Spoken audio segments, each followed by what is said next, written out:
Hello मेरे shining stars. आज हम कर रहे हैं हिंदी व्याकरण पाठ्य पुस्तक मनस्वी कक्षा 7 बाय गैलेक्सी प्रकाशन और सीरीज है मैजिक माइंड। अध्याय 17 वाच्य।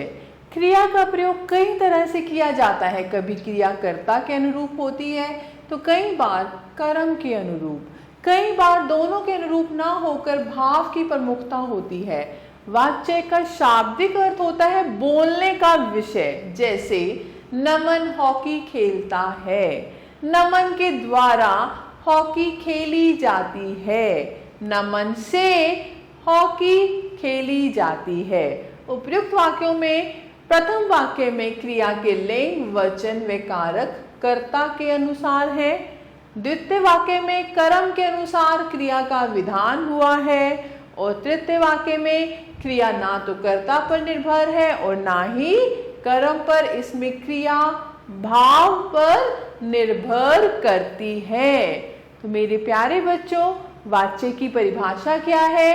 क्रिया के जिस रूप से यह पता चले कि क्रिया का मुख्य विषय कर्ता है, कर्म है अथवा भाव है, उसे हम क्या कहते हैं? वाच्य। वाच्य का अर्थ है बोलने का विषय। इस प्रकार परिभाषा के अनुसार वाक्य में जिसकी प्रधानता होती है, पुरुष, लिंग और वचन की क्रिया भी उसी के अनुसार होती है।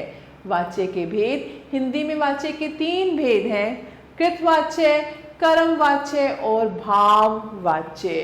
तो पहला है कृतवाच्य। ऐसे वाक्यों में कर्ता की प्रधानता होती है, अर्थात इन वाक्यों में कर्ता के बारे में कुछ बताया जाता है तथा क्रिया का सीधा और मुख्य संबंध कर्ता के साथ होता है। जैसे लड़का पढ़ता है, विजय जा रहा है।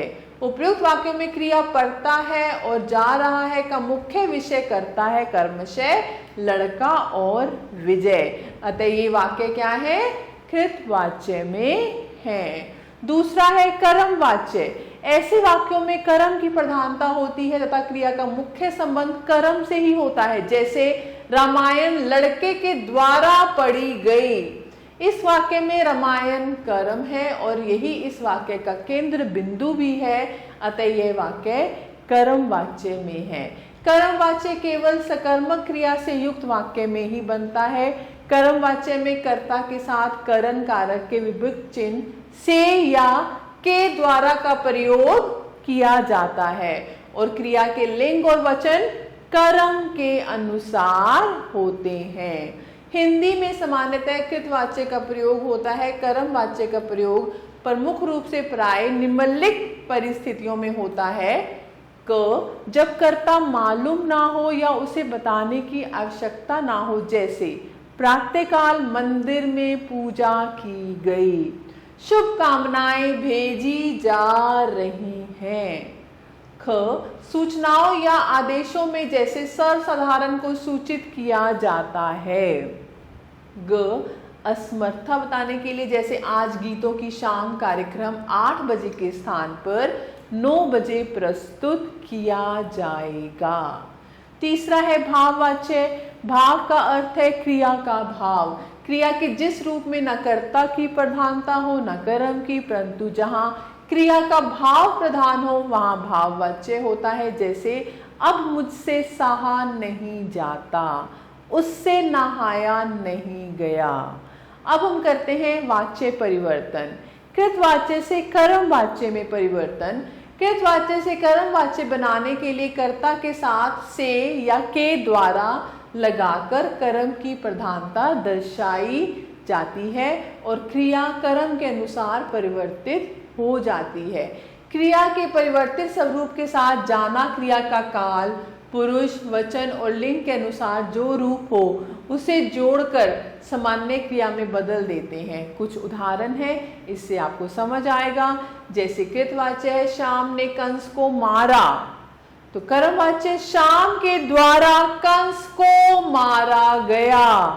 विनय पत्र पढ़ता है, विनय से पत्र पढ़ा जाता है।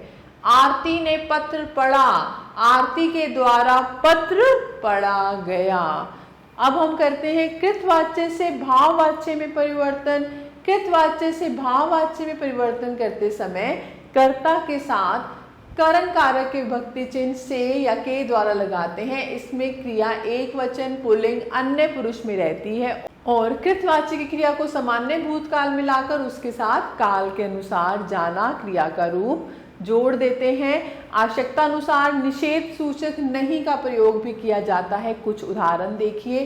कृतवाच्य क्या वे पढ़ेंगे, भाववाच्य क्या उनसे पढ़ा जाएगा, बालक नहीं सोया, बालक से सोया नहीं गया, लड़के छत से कूदते हैं, लड़कों द्वारा छत से कूदा जाता है। अब हम दोहराते हैं। वाच्य का अर्थ है बोलने योग्य। कृतवाच्य में अकर्मक और सकर्मक दोनों प्रकार की क्रियाएं होती हैं। कर्म वाच्य में केवल सकर्मक क्रिया होती है और भाववाच्य में अकर्मक क्रिया ही होती है। अब आपकी बारी। प्रश्न 1 निम्नलिखित प्रश्नों के उत्तर दीजिए। तो आप ये प्रश्न कर सकते हैं। प्रश्न 2 सही विकल्प पर सही का निशान लगाइए। क वाच्य का अर्थ है बोली चिन्ह या बोलने का विषय। तो हम क्या करेंगे, बोली। कृतवाच्य में प्रधानता होती है कर्ता की।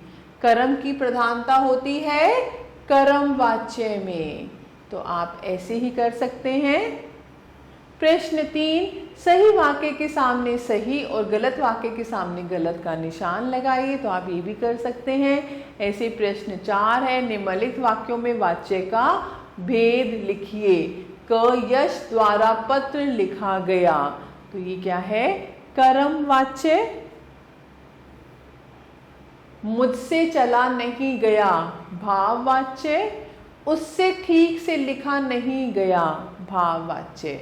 तो ऐसे प्रश्न 5 है। निम्नलिखित वाच्य के अनुसार वाच्य परिवर्तन करके लिखिए। बच्चे नहीं घूमेंगे, इसे हमें कर्म वाच्य में परिवर्तित करना है। तो ऐसे आप ये भी कर सकते हैं। अब आपके पास है एक गतिविधि। वाच्य के भेदों का उदाहरण सहित चार्ट बनाइए। कक्षा को 3 दलों में बांटकर उन्हें कृतवाच्य, कर्मवाच्य और भाववाच्य नाम दीजिए। तीनों में से कोई दल अपने नाम के अनुरूप वाक्य बोलेगा। अब बाकी 2 दल वाक्य को अपने नाम के अनुरूप परिवर्तित करके बोलें। तो मैं आशा करती हूँ आपको ये अध्याय अच्छे से समझ आए होंगे। तो मेरा तहे दिल से आप सभी बच्चों का धन्यवाद और आप स्वस्थ रहिए, खुश रहिए।